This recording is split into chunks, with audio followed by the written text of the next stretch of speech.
Hello friends, network marketing university of India में आपका स्वागत है। दोस्तों, आज हम ऑनेस्टी, ईमानदारी के बारे में बात करने वाले हैं, जो इस बिज़नेस में आपको 100% सक्सेस दिलाने का एकमात्र माध्यम है ईमानदारी। क्योंकि ईमानदारी एक ऐसा चीज़ है जिसके माध्यम से दोस्तों टीम, बिजनेस, सिस्टम, अपलाइन आप पे भरोसा करते हैं और इन्हीं के दम पे आपको आगे जहाँ तक पहुँचना है वहाँ तक ले जाते हैं। दोस्तों, बोला भी जाता है, अगर कोई भी शख्स आपके टीम का आपको जैसी फील्ड के लिए कॉल करता है कि सर मुझे टाइम चाहिए प्लान के लिए, फॉलोअप के लिए, ग्रुप मीटिंग के लिए, दोस्तों हम वहाँ पर अपनी ईमानदारी किस तरीके से दिखाते हैं। हमें टाइम दिया गया है 5 बजे का और हम पहुँचते हैं 6 बजे। क्या यही ईमानदारी है?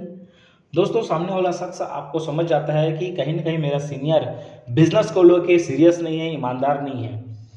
क्योंकि दोस्तों ईमानदारी हमें अपने प्रति तो दिखाना है, हमें लोगों के प्रति भी दिखाना ज़रूरी है। क्योंकि दोस्तों ये इस बिज़नेस में लोग जो बोलते हैं वो कॉपी नहीं होता दोस्तों, जो लोग करते हैं उसे देख के लोग कॉपी करते हैं।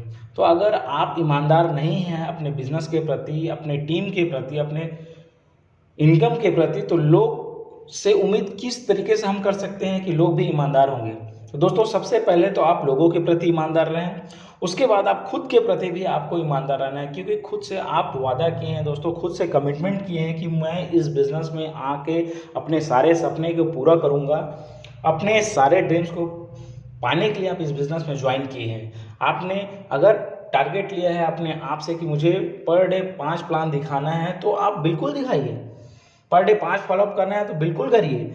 आपका कार का ड्रीम है, 6 महीने बाद, आज से 6 महीने बाद आप कार लेने वाले हैं, तो बिल्कुल उस कमिटमेंट को आप फॉलो करिए दोस्तों। क्योंकि आप जब तक अपने प्रति ईमानदार नहीं रहेंगे दोस्तों, बाकी लोग भी आपको कॉपी करेंगे और उसी चीज़ को दोस्तों अप्लाई भी करेंगे।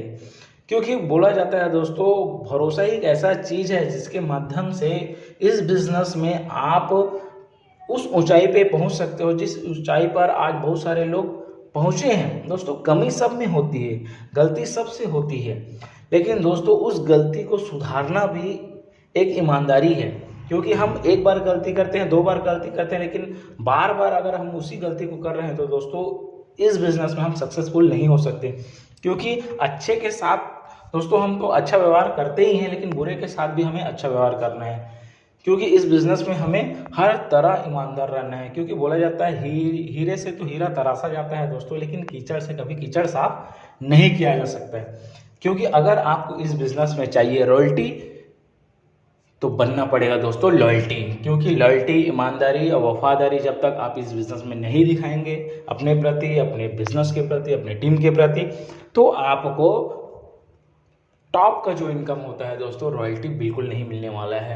आप अपने कार्य को, अपने फॉलोअप को दोस्तों, अपने प्लान को, हर वो चीज़ों को जो इस बिज़नेस से जुड़ा हुआ है, अपने व्यवहार को दोस्तों ईमानदारी पूर्वक दोस्तों लगातार फॉलो करिए और 100% दोस्तों इस बिज़नेस में आप सक्सेसफुल हो सकते हैं। क्योंकि एक स्टोरी के माध्यम से ईमानदारी को हम समझने का प्रयास करते हैं।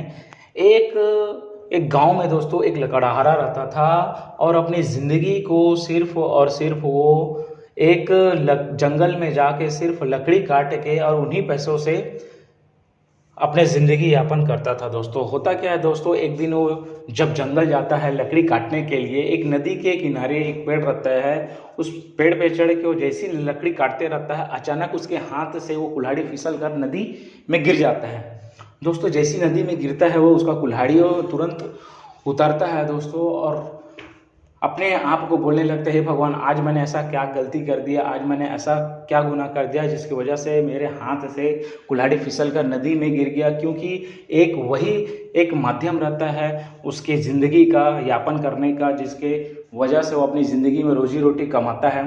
तो दोस्तों भगवान से प्रार्थना करते हैं, भगवान अब मैं क्या करूँ, मेरा कुल्हाड़ी नदी में गिर गया, किसी भी तरह उस कुल्हाड़ी अगर मुझे वापस मिल जाता तो दोबारा मैं अपनी ज़िंदगी को अच्छे से जैसा चल रहा था वैसे चलाता। तुरंत भगवान वहाँ पर प्रकट होते हैं और जैसे भगवान प्रकट होते हैं तो उससे पूछते हैं कि क्या हुआ बात से, तो हम बोलते हैं, पूरा कहानी को बताता है कि मेरा एक ही साधन था अपनी जीविका को चलाने का, एक कुल्हाड़ी, वो भी आज नदी में भगवान आपने गिरा दिया, पता नहीं कैसे अब मैं क्या करूँगा। तो भगवान बोलते हैं कि वत्स ये रहा आपका कुल्हाड़ी, और सोने का कुल्हाड़ी भगवान उसे दिखाते हैं। तो सामने वाला शख्स बोलता है कि नहीं भगवान ये मेरा कुल्हाड़ी नहीं है। फिर से दोबारा एक नया कुल्हाड़ी प्रकट करते हैं चांदी का और बोलते हैं कि ये वाला है क्या आपका।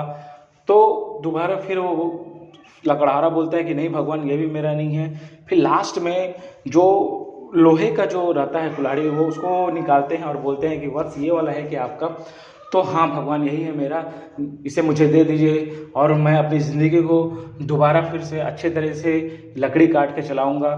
भगवान उसकी काबिलियत और उनकी व्यवहार और उनकी ईमानदारी को देखते हुए दोस्तों इतना खुश होते, इतना प्रसन्न होते हैं और बोलते हैं कि वत्स ये जो सोने और चांदी का जो कुल्हाड़ी है ये भी अपने साथ ईमानदारी के रूप में दोस्तों यहाँ पास आप ले जाओ और इससे अपनी ज़िंदगी को अच्छे से बेहतर तरीके से जियो, क्योंकि ईमानदारी से प्रसन्न होकर भगवान ने उसे सोने और चांदी के कुल्हाड़ी भी दे दिए साथ में गिफ्ट के रूप में, इनाम के रूप में। तो दोस्तों ईमानदारी में इतनी ज़्यादा ताकत है जिससे आप अपनी ज़िंदगी में सोने चांदी न जाने कितने सारे ड्रीम आप यहाँ से पूरे कर सकते हो, अपनी सारी खुशी यहाँ से हासिल कर। बस आपको ईमानदार रहना है, ईमानदार रहना है, ईमानदार रहना है दोस्तों। धन्यवाद।